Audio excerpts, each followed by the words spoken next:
Buen día, soy el suboficial principal cadete Verón, junto con mi compañero el cadete cuarto año Maderi. En esta ocasión vamos a tener el honor y el agrado de entrevistar al mayor retirado de Guerra de Malvinas, el mayor Pinto. Bueno, señor, buen día. Buen día, ¿qué tal? ¿Cómo le va? Mirando hacia atrás, ¿cómo nació su vocación militar? Mi padre fue oficial piloto de caza de Fuerza Aérea, de la promoción 12 bis, o sea que está ahí también. Y después yo entré al liceo militar, estuve 5 años en el liceo militar y quise entrar a la escuela de aviación, porque siempre me gustó la parte militar, la forma militar, la vida militar y sobre todo el vuelo. Bueno, muy bien, señor. ¿En qué año ingresó a la Escuela de Aviación Militar? En el 73, 1973 y egresé en el 76. Bien. En el 77 hicimos el cambio. Bueno, desarrollando más su especialidad, cuéntenos por favor qué especialidad En realidad desarrolló. eso es medio relativo porque a mí me designaron para ir a la escuela de caza, pero yo quería ser piloto de transporte. Me salió el pase a la escuela de caza y después en vez de mandarme a Comodoro, me mandaron a Morón a hacer el curso de helicóptero. Bueno, ahí comenzamos a hacer el curso de helicóptero y en el año 77 empezamos el curso de helicóptero. Empezamos volando Hughes, después el Bell UH-1H y después el Bell 212. Ahí fue cuando se produce la guerra y al regreso empecé a volar Chinú. Y después se suspendió el curso de Chinú porque hubo un accidente en Alemania que fallecieron todos y cuando se quiso nuevamente comenzar el curso, yo decidí, ya había empezado a volar avión, el Guaraní, decidí pasar a Palomar. Y después volé F-27, volé C-130, volé Boeing y bueno, después me retiré de mayor. Bueno, A volar afuera, ¿no? Fui a volar afuera. Sí, señor. Bueno, retomando en sus años como cadetes, durante el transcurso de su periodo de formación, ¿se trataba o hablaba de la causa Malvinas? Permanentemente se hablaba de la causa Malvinas como ahora. Lo bueno es que desde el punto de vista político se iban haciendo las cosas. Por ejemplo, volaba el ADE en Malvinas, había oficinas del ADE en Malvinas, había correos en Malvinas y venían hijos de malvinenses a estudiar acá hasta el 82, que ahí se produjo la guerra. Siendo cadete, usted lo que me habló de recién de lo que si se trataba o no el tema Malvinas, ¿usted se lo imaginó formar parte en algún momento de un conflicto armado o algo por el estilo? No, jamás me imaginé del conflicto armado. Si bien el motivo es muy bueno, el tema de la recuperación, pero como militar nunca se me hubiera ocurrido tomar las Malvinas sabiendo que estaba la OTAN detrás. Nunca se le ocurrió Nunca se me hubiera ocurrido. Bien, y con respecto al adiestramiento, ¿cómo era en ese momento? Con respecto a cómo se preparaban en la especialidad. En esa época se volaba mucho. Nosotros alcanzamos a volar con el grado de... Yo fui a la guerra, por ejemplo, con casi 2.000 horas de vuelo, más o menos. Se volaba mucho en Bell, en Hughes. Yo fui instructor de Hughes, inspector de Hughes. Después fui instructor de UH y después fui instructor e inspector de Bell 212, cuando me tocó la ida a Malvinas como teniente en el 4º año. De los 2 Bell 212 de todas las tripulaciones, yo era el más antiguo. Pero formábamos un escuadrón con los 2 Chinú, donde de jefe escuadrón estaba el mayor Pose, que es el que nos guiaba. Y el adiestramiento permanentemente volando, haciendo instrucción, y muy bueno. O sea, nos agarró, yo creo que a la Fuerza Aérea en el mejor momento. Bien, señor. Una vez iniciadas las hostilidades, ¿qué función cumplió usted dentro del conflicto? Bueno, a mí me designaron para ir a Malvinas aproximadamente el mismo 2 de abril El 5 tuvimos que preparar el Bell 212, tuvimos que instalarles ametralladoras frontales 7.62 y coheteras que después se las sacaron. Y el 5 salimos volando para el sur, llegamos, haciendo escalas, llegamos a Comodoro, y el 10 cruzamos a Malvinas. Con el Hotel 83, ya era el segundo helicóptero Bell 212 que había. El primer helicóptero lo cruzaron el mismo 2 de abril, o el 3 de abril más o menos, que como comandante fue un compañero mío, Longar, Comodoro Longar. Y bueno, llegamos a Malvinas, cruzamos el día 10 a Malvinas nosotros, con el Bell 212 en el Hércules y el personal. Llegamos a Malvinas, se bajó todo el material, nos alojamos en un hangar que había al lado, en unas carpitas adentro del hangar, y había mucho viento, mucho frío y todo eso, y empezaron a armar el helicóptero. Al otro día ya estaba armado, y ahí comenzamos a hacer todo lo nuestro, ¿no? Que era reconocimiento, en principio reconocimiento de todas las islas, para ubicarnos bien donde estábamos parados. Después empezamos con el tema del traslado del material y personal a la zona de lo que sería la base aérea Cóndor, que es Darwin, o Pradera de Ganso, como lo quieran llamar, y hacíamos traslado del personal del ROA, la red de operaciones aéreas, de observadores aéreos, y empezamos a movernos también con el GOE, con el personal del GOE, para que vayan reconociendo toda la zona. Eso fue hasta el 1 de abril, el 1 de mayo, que fue que atacaron Puerto Argentino y después la base Cóndor. Hablando del 1 de mayo, señor, queríamos preguntarle cómo usted había vivido el bautismo en fuego de la Fuerza Aérea.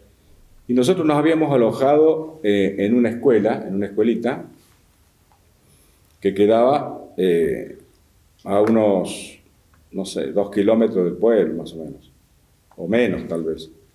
Y teníamos los helicópteros ahí, y habían construido una pista en el mismo campo para los pucarás, porque estaban los pucarás.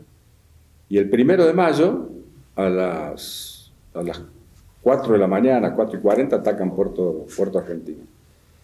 Y ahí, digamos, los que estaban de guardia, los que eran de ejército, nos levantan y nos avisan, porque había posibilidad de que atacaran Darwin también. En las primeras horas de la mañana, sacamos los helicópteros de esa zona y los pusimos dentro del pueblo, porque era con seguridad que el pueblo no lo iban a atacar, porque estaban los ingleses. Los ingleses los habían metido en la iglesia, y habían como unas 5 o 6 casas ahí que quedaron libres. Ocupamos una de esas casas y pusimos los helicópteros ahí al medio. Y alrededor de las 8 de la mañana atacan la base Cóndor, y bueno, por suerte habíamos sacado los helicópteros, pero también fue un desastre por los pucará y todo el armamento que había ahí, que empezó a explotar. Bien, con respecto ya un poco más adentro de la guerra y un poco el sentimiento, ¿qué fue lo más difícil, que si nos lo puede expresar, que usted sintió por ahí, la orden más difícil que tuvo que dar o la que tuvo que recibir, ¿no? Bueno, yo soy muy creyente, y eso es muy bueno, porque me ayudó muchísimo. La orden más difícil que recibí, que me tuve que negar, que a 150 millas había un buque argentino, una lancha patrullera argentina, que informaba que estaba en emergencia y pedía ayuda. Entonces el mayor me ordena a mi tripulación que vayamos a rescatarlo. Yo le digo, no hay ningún problema, señor, que me hagan la cobertura aérea que corresponde, porque si no somos carne y cañón. Y él me dice que no hay cobertura aérea. Dice, bueno, entonces no voy, porque somos carne y cañón. Nos mandan muere, le digo. Y me dice, es una orden que le doy, vaya. Entonces yo le digo, señor, si usted viene conmigo, yo voy. Entonces no fuimos. Mandan un helicóptero de ejército, y por supuesto era una trampa, y los lo bajan y mueren todos. Un puma de ejército. Con respecto también al mismo sentimiento sobre el que venimos hablando, por ahí las pérdidas y todo eso, ¿cómo vivió usted por ahí las primeras bajas o las primeras pérdidas argentinas durante el conflicto? Bueno, yo tuve una experiencia muy especial que no sé si se dará siempre, ¿no? Pero antes del ataque, uno de mis compañeros de piloto de Pucará, Juqui, teniente Juqui, estaba como separado del grupo, ¿no? Sentado en la punta, en la esquina del salón donde estábamos. Y es como que si él hubiera presentido que algo iba a pasar.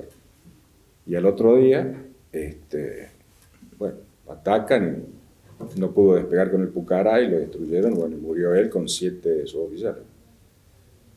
Y después tengo otra experiencia que es la del primer teniente Castagnari, que era del GOE. Cuando atacan Puerto Argentino, una esquirla, es fuerte lo que voy a decir, le agarró y le partió la mitad de la cabeza. Permiso, señor. No sé si estoy siendo muy duro o... No, por favor. Sí. Díganme cualquier cosa. No, por favor. ¿Qué sintió usted cuando se enteró del cese de fuego por parte de la Fuerza Aérea Argentina? En realidad la Fuerza Aérea Argentina no se rindió nunca. En el caso nuestro tampoco nos rendimos, porque yo volví el 7 de junio y la rendición de Puerto Argentino fue el 14. ¿Sí? Así que ahí, no sé, deben haber leído del arreglo que hubo con el general inglés y el brigadier Crespo. Él dijo, nosotros vamos a seguir atacando, no nos vamos a rendir. Y le pidió por favor que suspendieran los ataques, pero no se rindió la Fuerza Aérea. Bien, señor. Una vez finalizado el conflicto, ¿cómo sigue su vida operativa? Bueno, a mí me gustaría contar otras cosas más de Malvinas, si me lo permiten. Por favor. Después seguimos ahí con esto. Yo tengo bueno, si leyeron a lo mejor el libro, a mí me tocó la oportunidad de hacer el rescate múltiple de Malvinas. Lamentablemente en ese momento usamos técnicas, digamos, que se le puede ocurrir a cualquier piloto porque no había ni apoyo aéreo y no teníamos las coordenadas exactas de donde se eyectaban los pilotos. Nosotros estábamos en la isla Soledad y nos viene la orden de que se había eyectado una escuadrilla en la Gran Malvina. Preguntamos dónde, en la Gran Malvina, nos dice. Vamos, no sabíamos quiénes eran los que se habían eyectado, cruzamos el canal, ya estábamos en plena guerra, ¿no? Cruzamos el canal por el sur, bien rasante, pegado al agua, para que no nos vieran los ingleses y no nos detectaran los ingleses. Y aterrizamos en el puerto Hobart. Ahí sube un suboficial de ejército que había visto que se habían eyectado pilotos. Entonces lo subimos al helicóptero y vamos más o menos en la dirección. No supo calcular la distancia, pero bueno, ahí llegamos, vimos el resto del Mirage, era una escuadrilla de Mirage, y vimos los restos del avión del mayor Piuma. Y bueno, empezamos a buscarlo hasta que lo encontramos al mayor Piuma. El mayor Piuma se había eyectado como a 500 nudos, o sea, estaba totalmente desfigurado, ya había pasado una noche ahí, o sea, una noche más no lo hubiera pasado. Nosotros íbamos con la tripulación, el mecánico y un médico, bueno, y el suboficial de ejército. Bajamos, por suerte estaba vivo, lo subimos al helicóptero y nos dice que se había eyectado otro avión. En realidad se eyectaron 3. En ese momento el mayor Donadille, el capitán Donadille, el mayor Piuna y el primer teniente Sen. Cuando despegamos, escuchamos por la radio del Bell que nos gritaban Bell 212, Bell 212, Bell 212. Más o menos tratamos de localizarlo y encontramos los restos del otro avión y lo vimos al primer teniente Sen que se había eyectado, que por suerte estaba mucho mejor. Bueno, lo subimos ahí. A Donalí había caminado hasta Hobart, así que se salvó solo.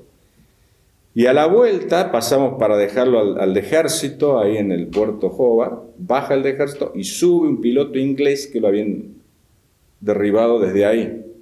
con un misil tierra-aire, el teniente Glover. Bueno, sube, o sea que iban los dos pilotos argentinos, el piloto inglés, tomando mate. Los tres, hasta el inglés tomó mate, con ellos charlando. Bueno, pegamos la vuelta por el sur también del estrecho hasta llegar a Puerto Argentino y después, bueno, se lo llevaron a Darwin o a la base Cóndor. Al otro día los llevaron a Puerto Argentino y ese prisionero inglés lo trajeron a Chamical. Que después lo devolvieron. Esa es una. Y la otra, que es la más fuerte para mí, que fue el repliegue de los Bell. Porque los chinos ya venían avanzando los ingleses hacia la base Cóndor. Y yo quedé como más antiguo de los dos helicópteros, con más o menos 30 entre oficiales y suboficiales. 6 pilotos y el resto suboficiales. Empiezan a atacar la base Cóndor y ya casi a tiro de pistola, ya estaban casi tomando la... Me voy al puesto comando. El puesto comando era una casa que ya estaban en el subsuelo, que tenía una salida de emergencia, y por ahí entraban las esquirlas. Yo me metí por ahí, pegaban las bombas y entraban las esquirlas. Tuvimos que poner las mesas de madera así, las dimos vuelta, y con el vicecomodoro Vera, yo tratándolo de convencer, mientras pegaban las esquirlas en la mesa, de que teníamos que salvar los helicópteros porque si no, no íbamos a poder recuperar más pilotos. Y se negaba, hasta que llegó el vicecomodoro Pedroso, que era el jefe de la base, y le expliqué. Digo, señor, si no sacamos los helicópteros ya, pero que es muy peligroso, yo saco los helicópteros ya. Le digo. Y dice, bueno, me dio la orden, saque los helicópteros. Yo ya les había hecho preparar todas las cosas al personal. Y yo, sí, pero que se quede un voluntario, me dice. Bueno, ahí al frente había un ametrallador que defendía el puesto comando. Y se quedó en ese momento voluntario el teniente Brea, que falleció ahora por problemas de salud hace un año. Entonces va el teniente Brea y se pone en la posición de la ametralladora y yo voy al puesto comando a informarle que quedaba el teniente Brea. Y cuando salgo, lo veo al teniente Brea y veía todo lo que estaban tirando y le digo, va, en realidad no voy a expresar lo que dije, pero Brea, vení, nos vamos. En cuanto lo hago subir al helicóptero con toda la gente, cae una bomba justo donde estaba el teniente Brea. O sea que el de arriba dijo, no te tocaba, y se salvó Brea. Mientras poníamos en marcha, que estábamos en el pueblo, ¿me estoy extendiendo mucho o no? No. Mientras poníamos en marcha, que estábamos en el pueblo, pasaban todas las trazantes y caían todos los morterazos. El personal de suboficiales, para que pudiéramos poner en marcha, nos cubrían con su cuerpo. Todo eso está en el libro, nos cubrían con su cuerpo. Puse en marcha, subieron 15, salimos rasanteando por el pueblo, todas las trazantes así, pasaban. Y no nos tocó, yo creo, por lo siguiente. Debajo de la campera me puse la bandera de la base y la Virgen de Loreto. Agarré la Virgen de Loreto y la puse. Subimos el helicóptero y salimos. No nos tocó una sola munición. Salimos del pueblo y me dice Longar, que estaba con el otro helicóptero, que no le arrancaba. Entonces yo le digo, negro, tordo era el indicativo era halcón y el era tordo. Le digo, dejo a la gente fuera del alcance de los ingleses y te vuelvo a buscar. Por suerte, cuando ya nos estábamos alejando, le arrancó. Así que salió, despegó y salió bien. Era una mañana que, mira, no les miento, entre 50 y 100 metros de techo. Íbamos pegados al piso, volando hacia Puerto Argentino. Y de frente vinieron 3 Pucará que venían a atacar a los ingleses. Que iba Michelú, Cruzado, el tercero no me acuerdo, Cruzado era el compañero mío. Cruzado lo derribaron, se eyectó, gracias a Dios, llegó a brigadier, está retirado, está bien. Y Michelú volvió con un motor plantado y el otro con fuego a Puerto Argentino. Pero lo que le quiero comentar es que gracias a la Virgen y al de arriba nos salvamos. volamos 200, casi 240 horas, 184 misiones, se cumplió el 100% de la misión, y rescatamos 7 pilotos, 5 de Fuerza Aérea, 1 de Marina, y el otro después Prefectura 45 del barco Iguazú, con gente de ejército y todo, que lo habían derribado y llevaban cañones, otra operación que hicimos con el GOE, que se metían debajo del agua, sacaron tornillo por tornillo, recuperamos los 2 cañones de ejército de 105, que los llevamos a la base Cóndor. Lo que hacíamos era, nos infiltrábamos con los helicópteros detrás de las líneas enemigas y los dejábamos un par de días. Y después teníamos que ir a buscarlos. Bueno, en el caso mío, bueno, llevamos todos los del GOE y a la semana los fuimos a buscar detrás de la línea enemiga. O sea que no sabíamos el lugar donde lo habíamos dejado, pero qué era lo que íbamos a encontrar, no sé, no sabíamos. Entonces preparamos toda la misión con poco combustible, porque eran alrededor de 10 personal, 11 del GOE. Y bueno, hicimos toda una navegación táctica, entramos por el sur de la isla de Puerto Argentino, o sea que estaban no muy lejos de Puerto Argentino, porque ya los ingleses estaban prácticamente cerca de Puerto Argentino. Llegamos ahí, no vimos a nadie, de repente empiezan a salir gente que no sabemos quién es, podrían ser los ingleses, y vimos, gracias a Dios, que eran la gente del GOE. Bueno, recuperamos de los 10, no pude subir más de 7, y al otro día tuvieron que ir a buscar a los otros 3 por el peso operativo, o sea que no me despegaba el helicóptero. O sea, logré subir 7 y salimos pegados al piso, sobrecargados. No sé si alguno va a ser piloto de ustedes o va a volar, pero salimos con todos los indicadores en rojo, o sea, fuera de los parámetros normales. Por suerte respondió bien el helicóptero y salimos hasta que agarró, y el efecto suelo del piso le dio la sustentación para poder despegar y salir y llegar a Puerto Argentino. Eso con la operación del GOE. Ya finalizado el conflicto, señor, ¿cómo sigue su vida personal, su vida operativa dentro de la Fuerza Aérea? ¿Qué es lo que cambia? ¿Qué es lo que sigue igual? Bueno, volvimos a Morón. Bueno, primero llegamos a Comodoro. Esa noche nos alojaron en el Hotel Comodoro. Por supuesto que no se pudo dormir. Yo durante 3 meses estuve durmiendo mal por el tema de los ruidos de las bombas, las explosiones y todo eso, ¿no? Después se me pasó. Gracias a Dios, pero hubo mucha gente que quedó mal y bueno, ya saben la historia. Volvimos en un F-28 después a Morón, estaba mi señora, nosotros nos habíamos casado en el 79, nos casamos, estaba mi señora y mis padres que me estaban esperando en Morón. Y en ese momento vivíamos en el barrio aeronáutico de Palomar, de la primera brigada aérea. Y bueno, volvemos a Morón y continuamos, nos dieron unos días de descanso y después continuamos con la vida normal de Morón. Y después, bueno, pasó hice el curso de Chinú, pasó lo del Chinú, y yo hablé con el mayor Pose, bueno, en ese momento que ya creo que era vicecomodoro, ya había ascendido a primer teniente, y le dije, mire, digo, señor, yo entre volar helicóptero de gran porte, prefiero ir a volar transporte, que es lo que a mí me gustaba.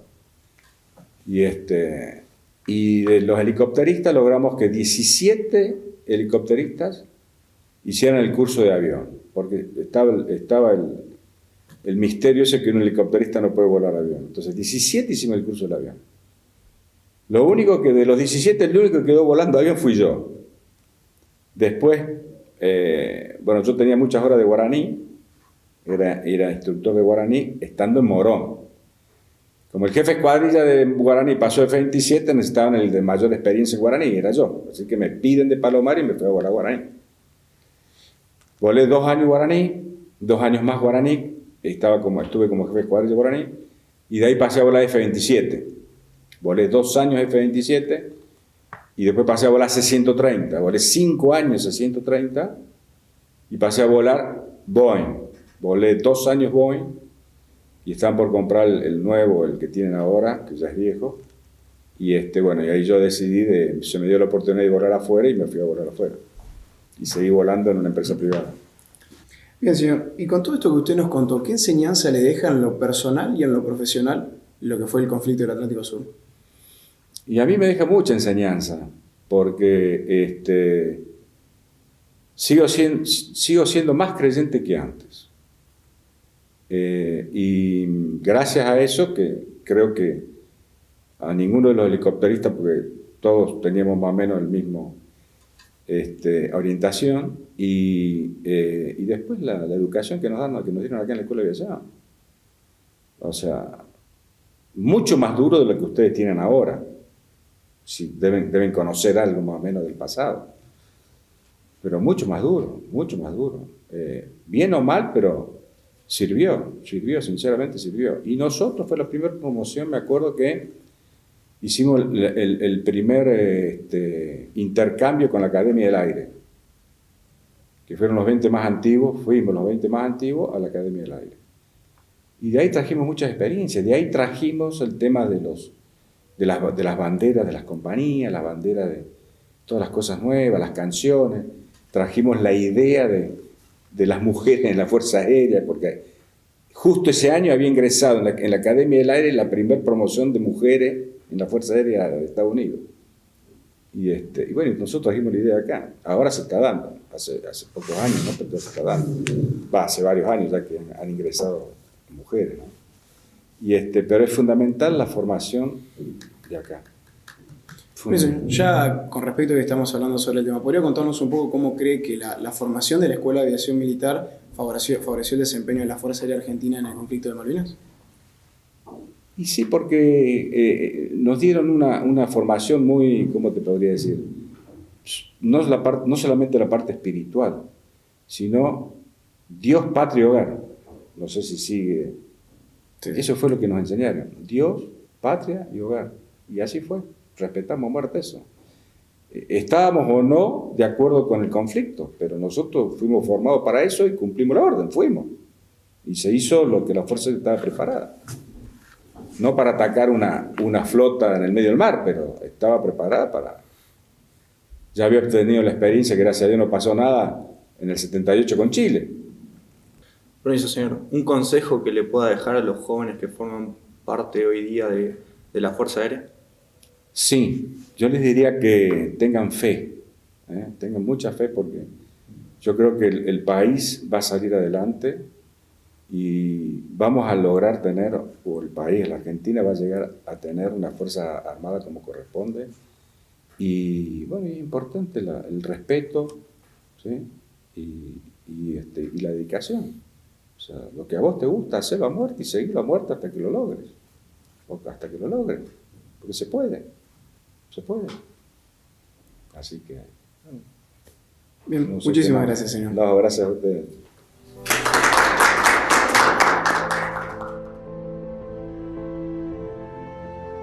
Gracias de todo corazón por acompañarme en momentos tan difíciles de nuestra vida. Sé el sacrificio y las angustias que pasaste durante todos los días del conflicto. Gracias por todo el apoyo y comprensión. Y sobre todas las cosas agradezco al Señor el cuidarme y traerme nuevamente a tu lado. En especial permitir que juntos formamos una familia tan linda y especial. Gracias por todo, te amo, Marcelo. Soy yo.